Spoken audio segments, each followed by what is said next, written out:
दोस्तों, आज की ये बेचैन दुनिया कितनी स्वार्थ हो चुके, जहां आपके ज़िंदगी में कोई मूलभेद नहीं रखता कि आप एक इंसान हो। धरती पर मौजूद सारी प्राणियों के मालिक हम इंसान आज खुद से क्या किया। मोहन कभी कालिदास की तरह खुद को नीचे गिराया दुनिया से मानव जाति को मिटाने के लिए। प्राचीन काल में जिस धनुष या तीर को बनाया गया था शिकार और दूसरी प्राणियों से अपनी ज़िंदगी को बचाने के लिए, वही समय के बदलने के साथ साथ दुनिया पर ले आया गन्स या बंदूकें।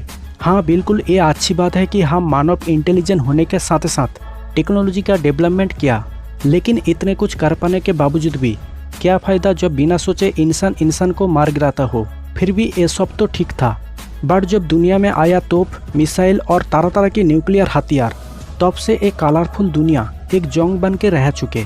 और इसके साथ के हिस्ट्री देखने मिला था द्वितीय विश्व युद्ध में, जो आज भी इतिहास के पढ़ने में दावा करते हैं एक खूंखार जंग। तो इसी बात पर आज की व्हाट इफ क्या हो अगर एपिसोड में बात करते हैं। क्या होगा अगर द्वितीय विश्व युद्ध के बदले में आज की दुनिया पर किसी कारण तृतीय विश्व युद्ध का ऐलान हो जाए। दरअसल धरती पर मौजूद सारी प्राणियों में से हम मानव जीते हैं अपनी निजी स्वार्थ के लिए, सोचते नहीं इससे दूसरे को कितनी प्रभाव डाल सकती है। केवल यही नहीं, हमें जन्म देने वाला और जिंदगी देने वाला ये धरती इस खतरनाक गैस और पॉल्यूशन से पता नहीं कितने दिन हमें संभाल पाएगी। जब धरती अपनी संतुलन को खो देगा तो समझिए जीने के लिए आपके दुनिया खत्म।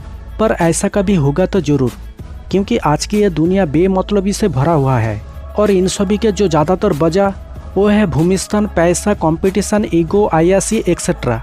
सोचिए, जब साल 1939 में द्वितीय विश्व युद्ध का ऐलान हुआ था तब दुनिया आज की तुलना में कितनी पीछे था। ना था उस समय हाई टेक्नोलॉजी माफिक बंदूकें, तोप, मिसाइल या न्यूक्लियर हथियार, लेकिन फिर भी जो आज भी दुनिया के लिए एक हिस्ट्री बन चुके।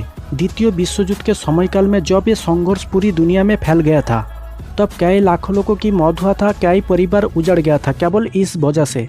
और हिटलर जैसे शासक जीतने के प्रयास में आपने खुद के सैनिकों को मौत के जाल में नीचे धकेल दिया था। पर ये तो तब की बात है जब दुनिया में इतनी एडवांस टेक्नोलॉजी नहीं था, मतलब करीब 80 से 100 साल की बात। आज हम मानव कितनी इंटेलिजेंट, जिनके एक वजह दुनिया के लिए कितनी खतरनाक, जो आप सोच भी नहीं सकते। एक न्यूक्लियर बम की धमाका चुटकियों में धरती के आधा हिस्से खत्म।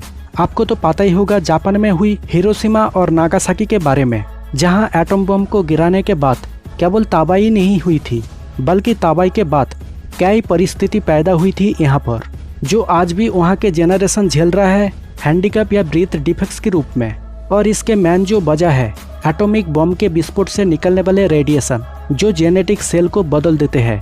इनफैक्ट किसी भी बम फटने से जितनी तबाही बाँचती है उससे ज़्यादा खतरनाक होती है रेडिएशन। तो इसीलिए आप आइडिया लगा सकते, जंग में आज की परमाणु या न्यूक्लियर हथियार सिर्फ तबाही नहीं, कितनी रेडिएशन छोड़ सके और इसका सीधा असर आपके शरीर के जेनेटिक डीएनए सेल जेनरेशन के ऊपर कितनी प्रभाव डाल सकते। और शायद ऐसा ना हो इस रेडिएशन को धरती के लिए संभाल पाना नामुमकिन हो जाए। हम हर साल पृथ्वी के साथ एस्ट्रेट या उल्कापिंड टकराने की क्या ही न्यूज़ देखते हैं, पर इन सभी के गिरना या ना गिरने से क्या फ़ायदा। मतलब धरती के बाहर से यानी ब्रह्मांड के गामा रे, एस्ट्रेट, सुपरनोवा, ब्लैक होल, इन सारी खतरनाक चीज़ों को पृथ्वी के पास बुलाने की कोई ज़रूरत नहीं है। जबकि जहां इंसान खुद एक मिसाइल हो धरती को खुद से मिटाने के लिए। पुराण के अनुसार अगर आप सोचते हो पिछली जिंदगी में कुछ अच्छा करने से मानव जन्म मिलती है, तो मैं कहूँगा ये बिल्कुल गलत, बल्कि पिछली जिंदगी में पाप या बुरा काम करने से आपको मानव जन्म मिलती है, जो कि एक मधुमक्खी। भले ही वो दुनिया पर 10 या 20 दिन जिए, परंतु उसके जीने के लिए पैसा, अय्याशी, शोहरत कुछ भी बेमतलब का वजह नहीं होते, जो हर कोई प्राणीकुल से अलग केवल हम इंसानों के पास है। तो इसीलिए जब कोई न्यूक्लियर मिसाइल बनाए जाते हैं उसे देखकर आपको खुश होने की ज़रूरत नहीं है।